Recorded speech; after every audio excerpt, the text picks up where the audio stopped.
Hello and welcome to the Grove. Today I'll uncover a mystery that's been puzzling many of us, the apparent incompleteness of the map of Runeterra. And to clarify, I'm not merely pointing out the missing southern counterpart to the Fjord's north. I have concrete, canonical evidence to support what I am about to share, and we'll also discuss its implications for the Riot MMO. Let's start out with the obvious stuff you are most likely already aware of. One might notice a few discrepancies in the Pantheon Legends of Runeterra Reveal cinematic. Shurima and Akathia aren't quite at the southern tip. There appears to be a hint of an ice cap, or honestly those could just be clouds. But there could definitely be an undiscovered continent lurking below. Also, it's easy to identify locations like Targon, Shurima, Ishtal, and others. Ionia, though not visible, should lie towards the right. For Ionia to wrap around the rest of Runeterra in this image, it would need to be double the size of all the other continents combined. So this begs the question, what lies to the left of this image, and what stretches beyond Ionia? And for those Arcane fans out there, yes, I've seen those shots of Runeterra in Arcane. They only show familiar territories and they are wrapped around the complete globe. But this could definitely just be regions that they've charted. After all, they can't chart lands they're not even aware exist. So here's the bombshell. We have a confirmed map which unequivocally shows that our common view of Runeterra is but a fraction of the whole world. And it all goes back to Camavor. Ever heard of it? That's where Vigo hails from. The kingdom of Camavor, located on Runeterra's eastern continent, isn't shown on our typical map. This kingdom has its tales with darkened invasions, a neglectful king, Vigo. If you've not read Ruination, I would highly recommend it. And here's the quote from Vigo's bio about Camavor. Few know of the kingdom to the east, far across the seas, whose name lies all but forgotten among the ruins that dot its shores.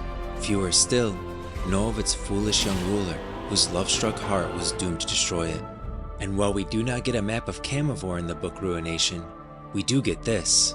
A map that shows trade routes between eastern Runeterra, where Camavor is located, and the western Runeterra we know of today. This kingdom is forgotten by most.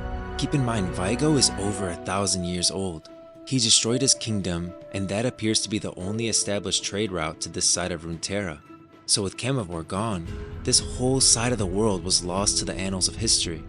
And sure, Piltover has hex gates, a realm warping device able to transport airships across Runeterra in an instant, but they can't warp somewhere they don't even know exists.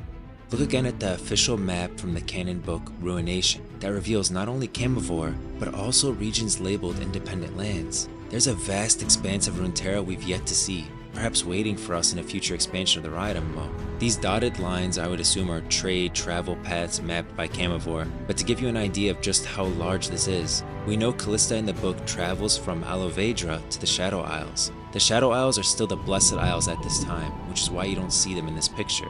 The blessed mist shrouds them and nobody knows where it is. Many believe it's not even real when this map was made, but Vigo sends Callista there to find a cure for his dying wife.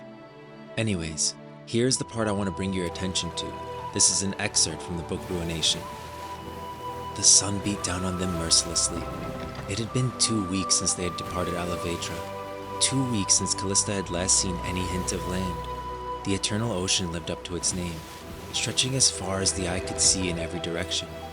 But the winds had been favorable, allowing them to make good time. So yeah, 2 weeks, favorable wind, still no land in sight. So crossing the eternal ocean is probably comparable to crossing the Atlantic in our world. And the map we have of Runeterra today is closer to the world map from the late 1400s before the discovery of America. Also, looking at this map, which who knows how accurate this is in terms of scale and location, but if we think of it as decently accurate, this eastern continent is about the same latitude as Shurima and the Serpent Isles, meaning there could be a whole other continent just north of it, more in line with Ionia and Valeron. One last thing I want to point out about the current map of Runeterra. When observing the map, there's an interesting area to the left. We're familiar with the right, that's where Camavor and the independent lands are, but the left, those islands off the coast of Demacia, are comparable to the size of the Shadow Isles in Bilgewater. They reside in the Conqueror's Sea, and for clarity, a sea is distinct from an ocean, typically being partially enclosed by land. If the people of Runeterra are referring to this as a sea, that means that they are aware of these islands, so what's the story behind them?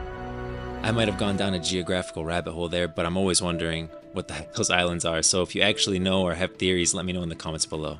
I'm so excited for the map to grow as the Riot MMO evolves. I have a strong feeling we will eventually explore these forgotten lands and even go beyond Runeterra itself, exploring places like the Spirit Realm. I do hope we avoid the whole random island in the middle of the ocean equals expansion type deal. For example, should there ever be a Camavor expansion, I would like to keep it where you're exploring a portion of a continent. Looks like there's already a mountain range which can be used to separate us from the independent lands. I just don't want to see a bunch of random little islands popping up for each expansion once we finish exploring the current map of Runeterra. Anyways, give this video a like if you liked it, subscribe if you want more Runeterra lore videos and Riot MMO updates, and a little plug, we are launching a podcast called The Brazen Hydra. If you know where that is in Runeterra, drop a comment and I'll let you know if you're right. Thanks all, and I'll see you in the next one.